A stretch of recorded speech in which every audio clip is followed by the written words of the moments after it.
Hi, I'd like to share with you some material that will help you understand how your autistic child thinks and experiences the world. This material has been modified from the book The Shape of Autism by Alex Durg and Pia Hamalainen. What's amazing about this information is that Alex, who is not autistic, and Pia, who is autistic, have collaborated together to help us understand just some distinctions that are going on between the non-autistic mind and the autistic mind. People commonly use the term neurotypical, and what I like about the terms non-autistic mind and autistic mind is there's just an ability to assess and go, oh, this person's mind worked this way, person's mind works this way, and it feels less judgmental to me. So let's go ahead. So it's important for you to be able to understand about how your child's mind works, because it becomes the basis for being able to bond with them, manage challenging behaviors, communicate, and teach them new skills. So let's look at it first from the social aspect.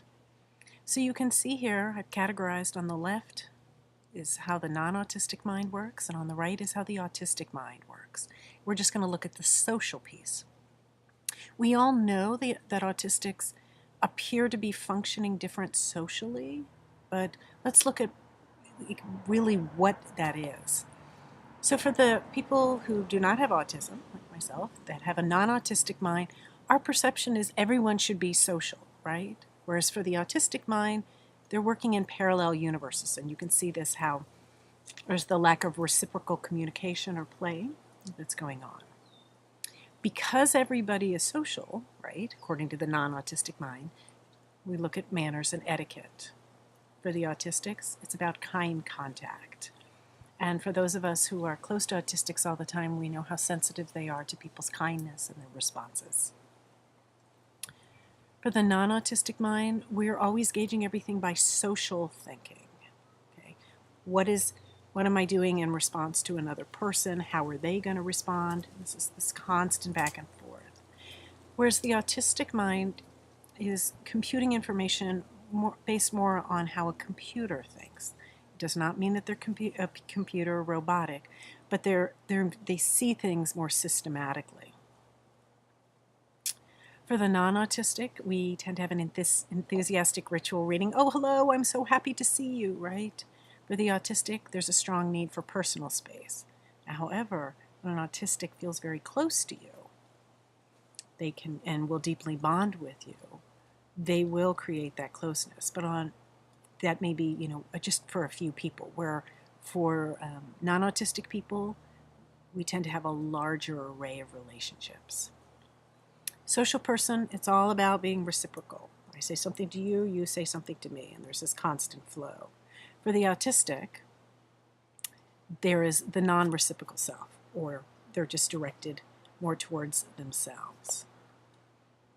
For non-autistics, we function very much on public social events, where the autistic is looking at one-to-one relationships.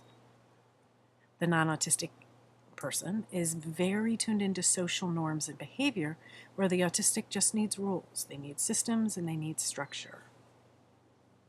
For the non-autistic person, we can kind of ask and assess, what's going on here, and gauge our behavior accordingly. But we do this by assessing the situation and asking what's going on. For an autistic person, they have to be taught this behavior relates to this situation. So they're actually computing the appropriate behavior for the situation. It's not natural for them.